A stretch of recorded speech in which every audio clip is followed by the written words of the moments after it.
Good afternoon, good evening, or perhaps even good morning, depending on from which little corner of our planet you're tuning in to celebrate arrival of the long-awaited New Year 2021.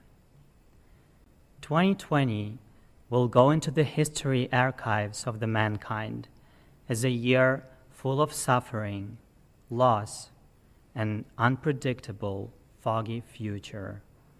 But I have no doubt that it will also leave a transformative mark on the human race as a volcanic impulse towards more solidarity, compassion, and understanding.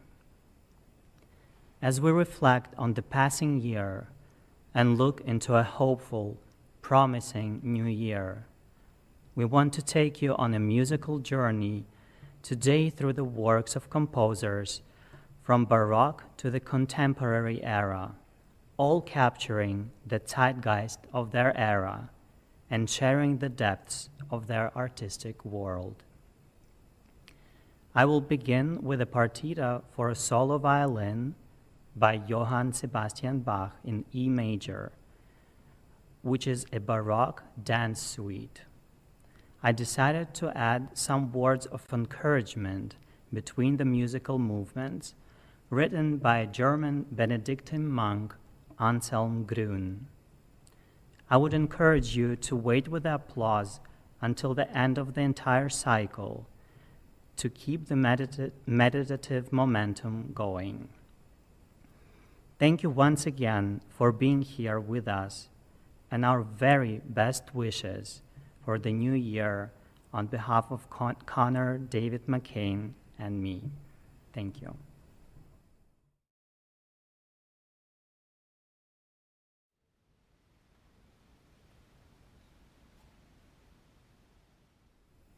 From Anselm Grün's 50 Angels of Grace. The Angel of Patience. Blessed are those who wait. The globe whistles past them. The sharpest bit of the world doesn't deter their gaze from the promised direction. So writes the poet Ulla Hahn. The angel of patience illustrates something of this beatitude, that the kingdom of heaven belongs to the patient.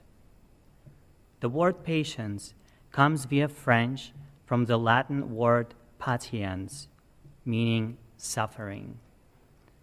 Geduld, the German word for patience, comes from the Old High German dulden, to bear, endure. It is connected to the Latin tolerare, meaning to tolerate.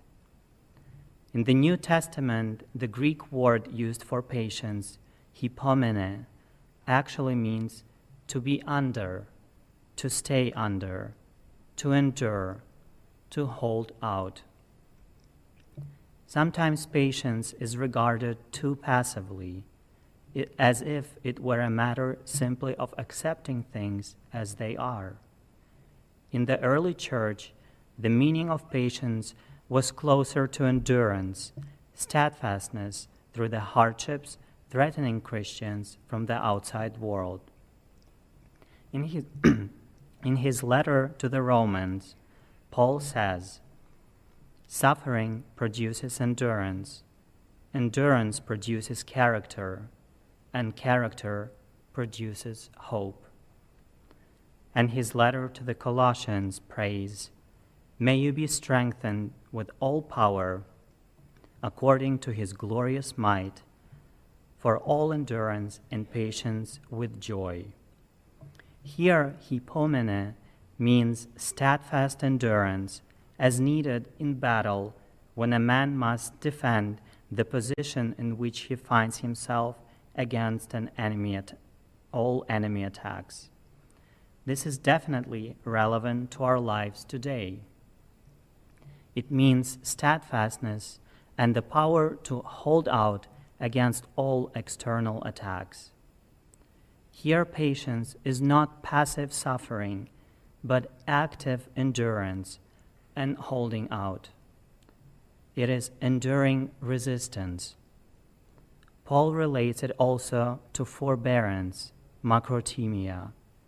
For him, this is a fruit of the Spirit.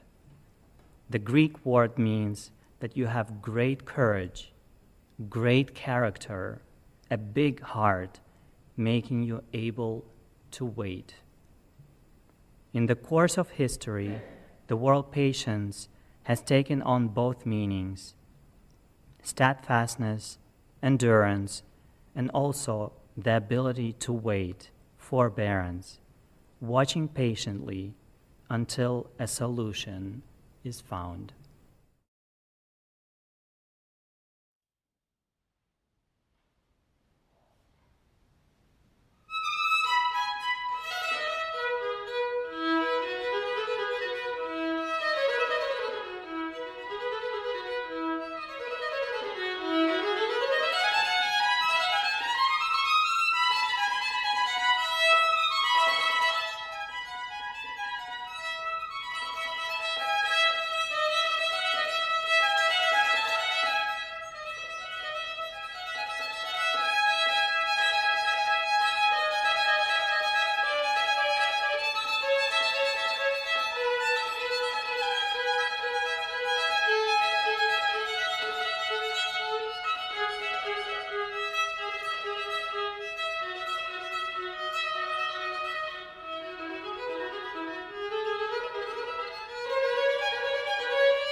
The angel of calm.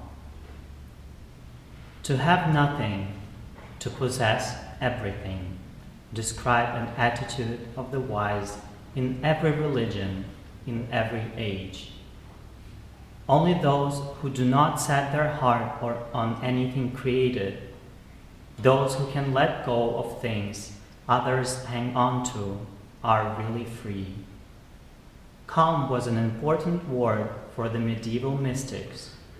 In particular, Meister Eckhart often speaks about calm. People are calm who have let go of their ego and given themselves up to God. They are those who have become peaceful at heart because they have let themselves fall into the ground of the divine.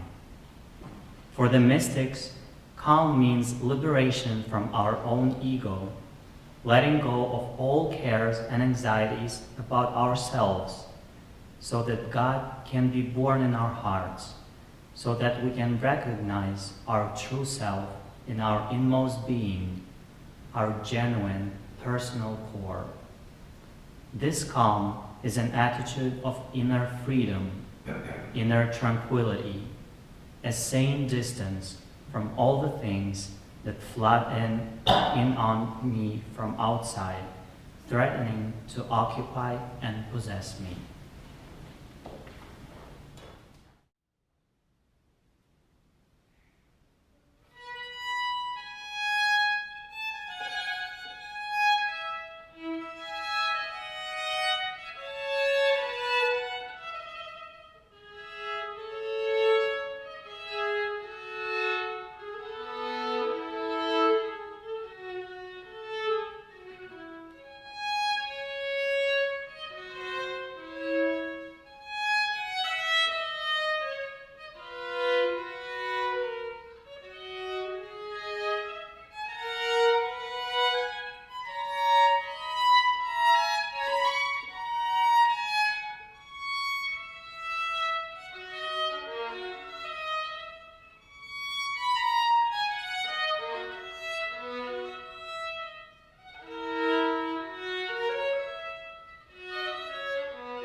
The angel of courage.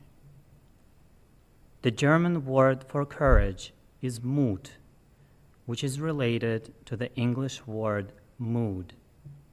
The original Old High German word muot meant to strive for something, violently long for something, yearn.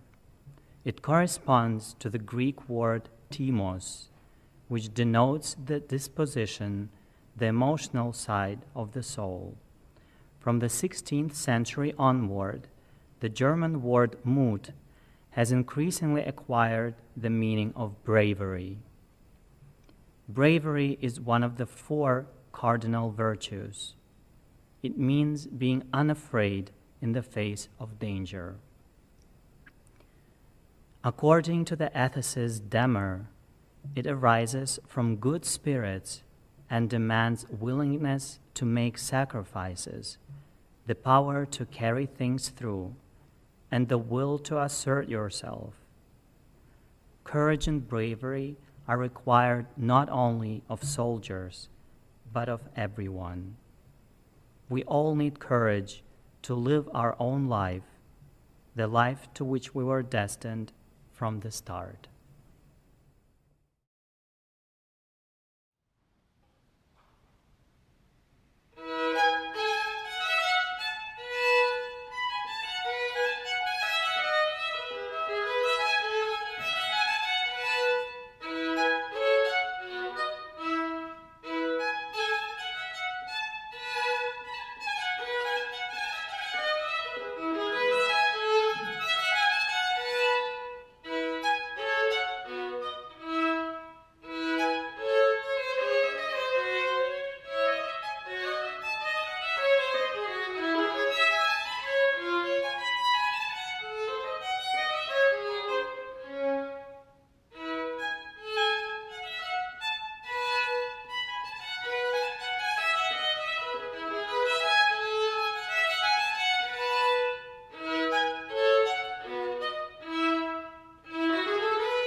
The angel of mildness.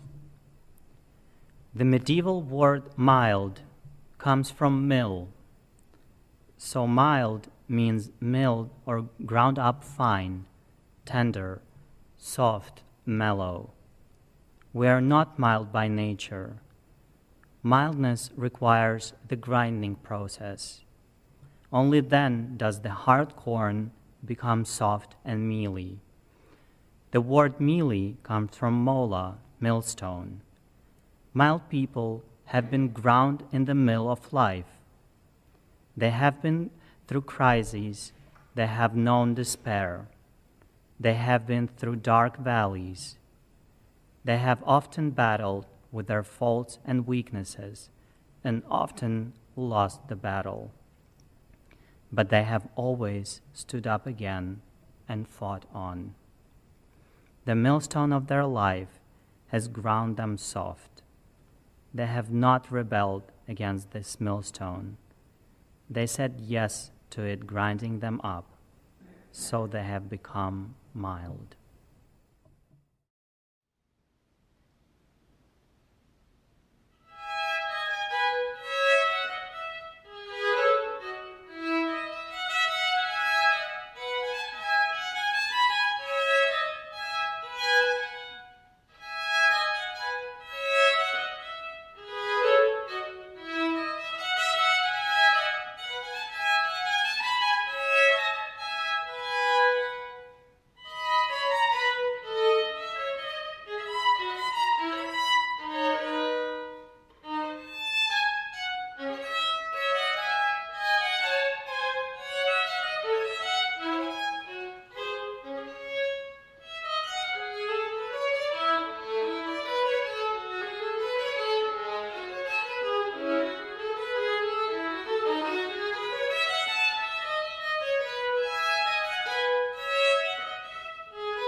The angel of exuberance. Exuberance means sparkling liveliness. We cannot force it. Sometimes we feel lively. Everything pours out of us. Words just bubble up and out of us. Our mood is infectious, and everybody catches it. We have daft notions. This kind of exuberance often sparks off others, and it feels free. Other people also feel free for once to trust their own intuitions, the child in them that wants to play without asking what for or what is the use. This child is in touch with itself. It lives for itself and not in accordance with the expectations of other people. When we are grown up, we long simply to live like this again. We want to stop making life so complicated by all our worrying and weighing up what we can and should do and what other people want.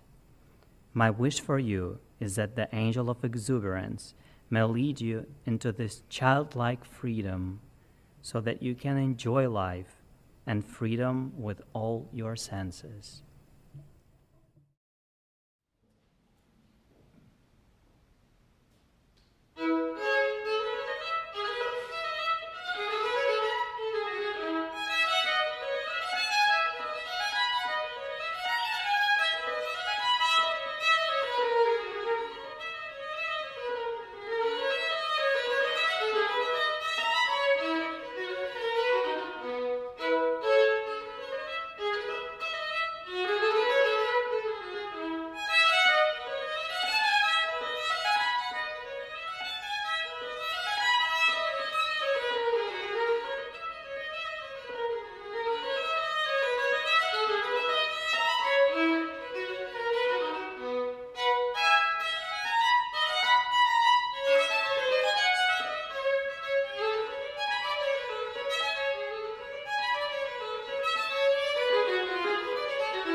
And lastly, the angel of cheerfulness.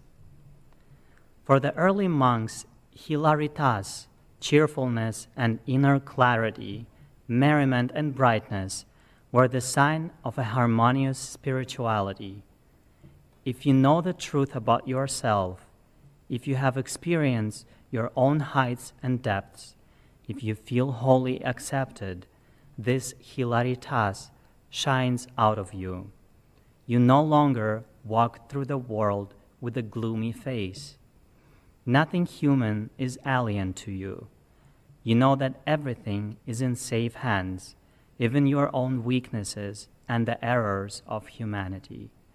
You shine from within because inside you everything is lit by the healing, warming light of God's love.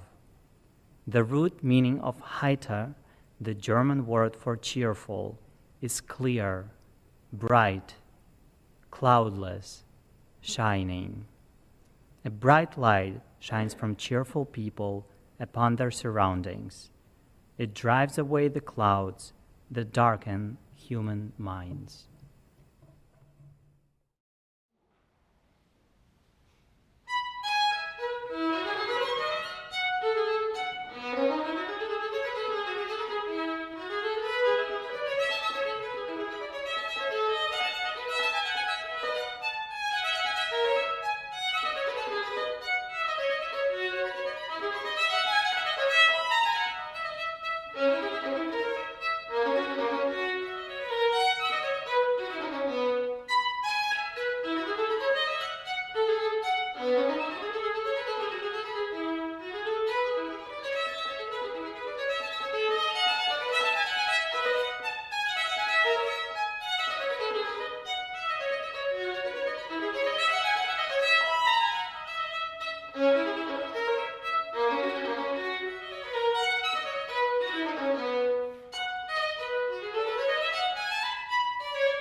Good afternoon. I would just like to say a couple of words about the pieces that I will be playing for you this afternoon. The first is a piece called Gottlieb by a British composer named David Heath. I first became acquainted with David Heath's music through his son, Sean Heath, who was a colleague of mine and a brilliant organist at the University of St. Andrews. And he gave a recital there, and he played this piece, Gottlieb, by his father. And I heard it, and I thought, I've never heard heavy metal organ music before. It just sort of caught my attention, and it stayed with me for a long time. And so when Yasha very kindly gave me the opportunity to join you all here today, I thought this might be a good opportunity to pull this one out. So I'm very excited to play this for you. David Heath says in his program notes for the piece that it was first performed in 2000 by Simon Niemienski at St. Mary's Cathedral, Edinburgh. Rhythmically, there is a strong influence of rave music, and harmonically, I turned the blues upside down, often using minor triads in the left hand with major triads in the right hand. Gottlieb is dedicated to Sidney Gottlieb. And then the second piece I'll play for you is a world premiere of a work that I've written, which I've titled Nativity Dances. It is a sort of contemporary take, if you will, on the sort of dance suite style that Yasha beautifully just played for us. That was sort of codified in the works of J.S. Bach.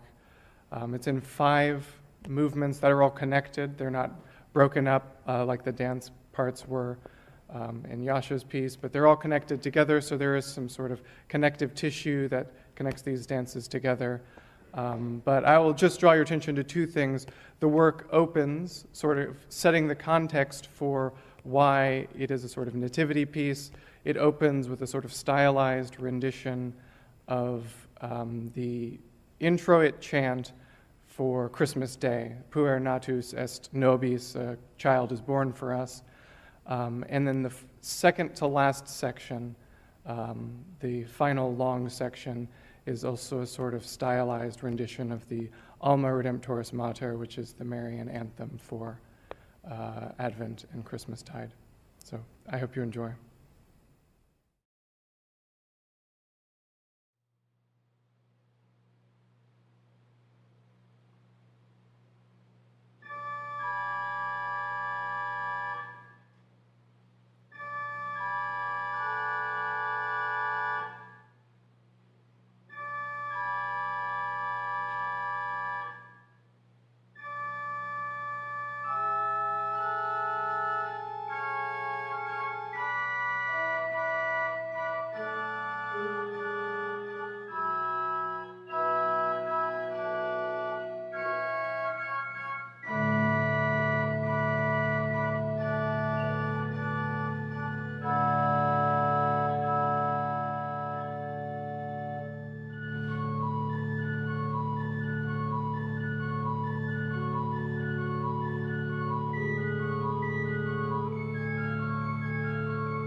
In the final section of today's celebration, you will hear two pieces for violin and organ.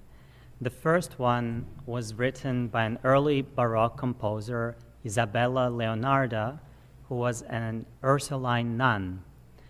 And the second piece, which will no doubt leave you with most luminous thoughts heading into a beautiful new year, is by a French composer, Auguste Perron, called Méditation religieuse. Happy New Year.